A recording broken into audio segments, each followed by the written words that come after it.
तरुण भारत नागपूर दिनांक 30 डिसेंबर 2022. जीवन जिज्ञासा, जन्मकुंडली की कॉस्मिक बायोलॉजी. लेखक प्राचार्य श्री डोरले. रविवार 1 जानेवारीपासून नवीन वर्षाचा प्रारंभ होईल. इंग्रजी कालगणनेप्रमाणे जानेवारी ते डिसेंबर आणि भारतीय कालगणनेप्रमाणे चैत्र शुद्ध प्रतिपदा ते फाल्गुन वद्य अमावस्या अशी आपली व्यवहारात असलेली दुहेरी कालगणना आहे. भारतीय कालगणनेचा संबंध हा प्राचीन सृष्टी विज्ञानशास्त्राशी संबंधित आहे.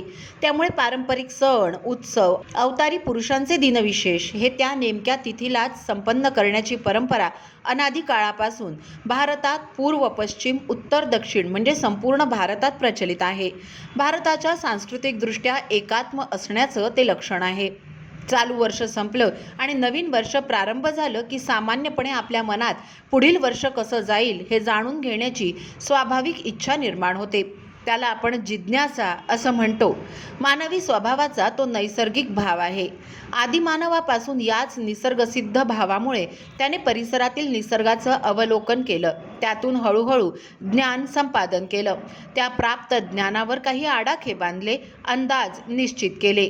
त्याच्या वारंवारितेवर आधारित काही सिद्धांत प्रस्थापित केले. त्यावर पुढील वाटचाल होत गेली. गत सहस्रावधी वर्षांपासून चालत आलेल्या या ज्ञान जिज्ञासेतूनच अनेक विविध शास्त्र निर्माण झाली आहेत.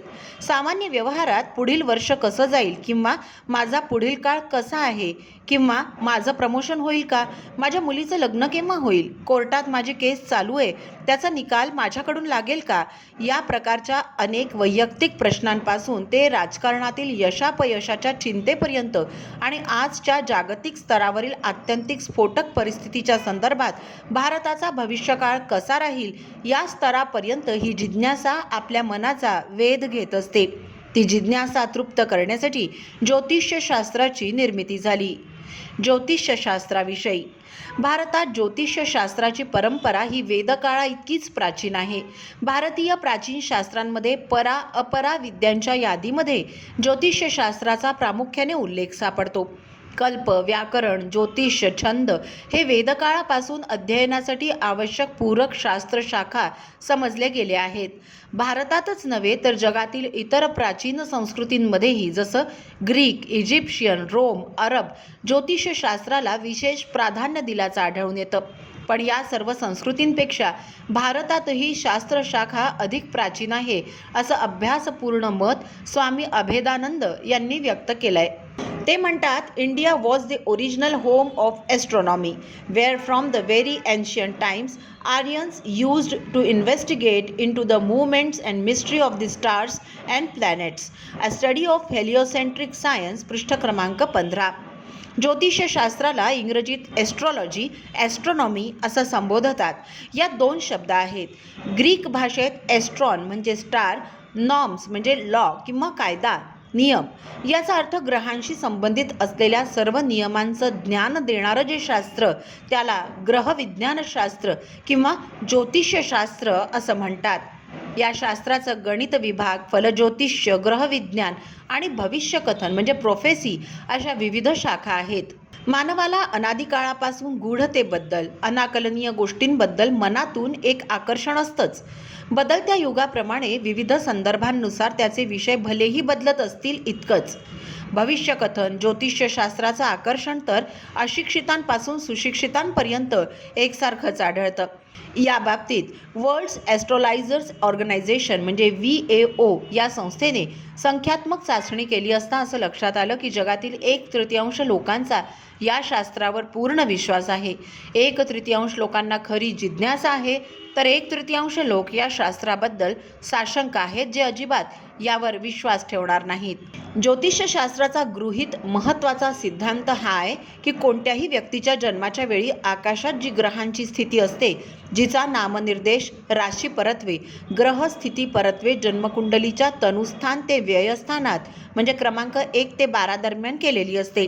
या ग्रहांच्या प्रभावामुळे, शास्त्रीय शब्द आहे कारकत्वामुळे त्याचं व्यक्तिमत्व, स्वभाव, व्यवसाय, आवडीनिवडी, जीवनातील यशापयश, चढउतार, सुखदुःख इत्यादी गोष्टी घडत असतात. त्याला जन्मकुंडली असं म्हणतात. या गृहीत सिद्धांतावरून जे खरे जिज्ञासू आहेत त्यांच्या मनात खरं जिज्ञासेने युक्त खालील काही प्रश्न सहजपणे निर्माण होतात. ते असे आहेत: आकाशस्थ ग्रह आणि भूतलावर एखाद्या झोपडीत, घरात, अपार्टमेंटमध्ये, बंगल्यात किंवा एखाद्या प्रसूतिगृहात जन्माला येणारा जीव यांच्यातील लक्षावधी मैलांचं अंतर लक्षात घेता हा ग्रहांचा परिणाम घडणे शक्य आहे का? जन्मकुंडलीतील स्थानांप्रमाणे त्या त्या ग्रहांप्रमाणे खरोखरच जीवनात प्रगती, अवनती, फायदे तोटे, सुखदुःख अनुभवायला येतं का? या शास्त्रावर विश्वास ठेवणारे या प्रश्नांना होकारार्थी उत्तर देतात. विश्वास न ठेवणारे नकारार्थी उत्तर देतात. अजिबात विश्वास न ठेवणारे संशयात्मे याला आव्हान देतात. पण सत्य काय आहे? रशियातील आधुनिकतम संशोधन. आजचं युग हे अंतराळ युग म्हणजे स्पेस एज आहे. आधुनिक मानव यानासह प्रत्यक्ष ग्रहांवर उतरतो आहे. या निमित्ताने विविध प्रकारची संशोधनं होत आहेत. विविध ज्ञानशाखा निर्माण होत आहेत. आधीच अस्तित्वात असलेल्या ज्ञानशाखा सूक्ष्मतम म्हणजे ऑन मायक्रोस्कोपिक लेवल अशा स्तरावर जात आहेत. या विज्ञानाच्या शाखांमध्ये एनर्जी फिजिक्स ही एक शाखा आहे. त्यामुळे हे संपूर्ण विश्व, त्यातील अणुरेणू हे परस्परांशी निगडीत आहेत, म्हणजेच इंटरकनेक्टेड आहेत, एकरस आहेत. ही वास्तवता, हे सत्य आज जगन्मान्य झालं आहे. त्यामुळे विश्वात, अवकाशात कोणत्याही ठिकाणी झालेल्या कोणत्याही नैसर्गिक घटनेचा परिणाम हा पृथ्वीगोलावर, इथल्या वातावरणावर, त्या वातावरणात वावरणाऱ्या प्राणीमात्रांवर, मानव समाजावर झाल्याशिवाय राहत नाही. हे निखळ सत्य आज रशियातील अनेक विज्ञान महर्षींनी सिद्ध केलं आहे.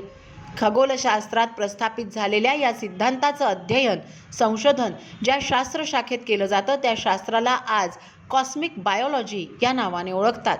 त्यामुळे भारतीयांच्या ज्योतिषशास्त्राची व्याप्ती ही अधिक व्यापक झाली आहे. या शास्त्रात रशियातील अनेक मान्यवर संशोधकांनी परिश्रमपूर्वक विविध प्रकारचं संशोधन केलंय. त्याचा संपूर्ण तपशील श्रीमती हॉयला ऑस्ट्रेंडर या लेखिकेने लिहिलेल्या psychic research behind the iron curtain यात आहे. जिज्ञासूंनी तो मुळातून वाचावा.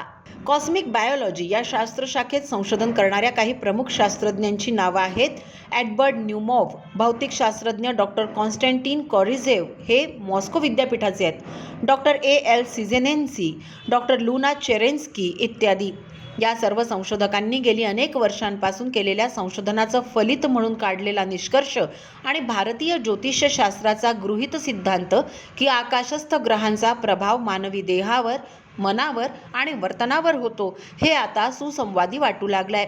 ती आता अंधश्रद्धा समजण्याचं कारण नाही, तर उलट विज्ञानाने सिद्ध केलेलं सत्य म्हणून त्याचा स्वीकार करायला हरकत किंवा अडचण नसावी.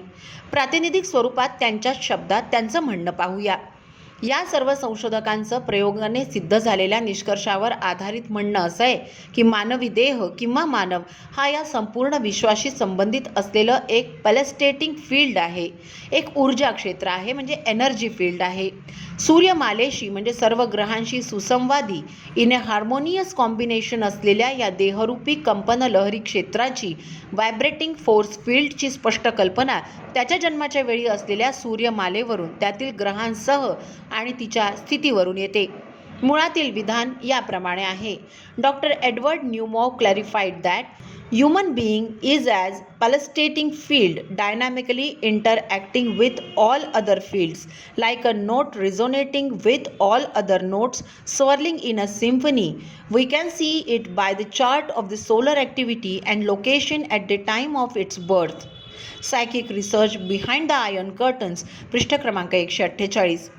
कॉस्मिक बायोलॉजी या आधुनिक विज्ञान क्षेत्रात संशोधन करणाऱ्या एका रशियन शास्त्रज्ञाने केलेली जन्मकुंडलीची ही आधुनिक विज्ञानाच्या परिभाषेतील व्याख्या आहे असं म्हटलं तर ते चुकीचं ठरेल का? डॉक्टर एडवर्ड न्यूमॉव्ह यांच्या म्हणण्याला दुजोरा देत डॉक्टर कॉन्स्टँटाईन कॉबिझेव म्हणतात, सूर्यापासून उत्पन्न झालेला एनर्जी फोर्स त्याचा पृथ्वीतलावर अनेक प्रकाराने परिणाम होतो.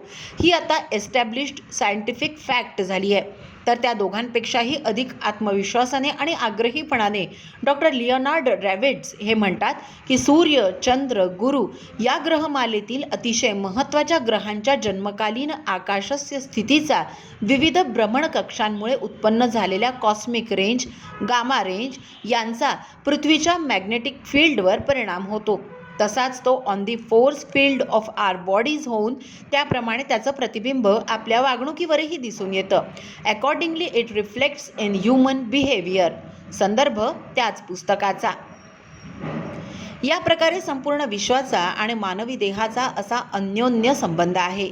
आकाशस्थ घडणाऱ्या भिन्न भिन्न ग्रहांवर घडणाऱ्या घटनांचा सूक्ष्मतम असलेल्या शक्तिकिरणांमधून मानवी देहावर, जीवनावर परिणाम घडतोच, हे गृहीतक जे भारतीय फलज्योतिषाचा सैद्धांतिक आधार तत्व आहे, तेच आता रशियातील आधुनिक विज्ञान महर्षींनी अथक परिश्रमातून सिद्ध केलंय.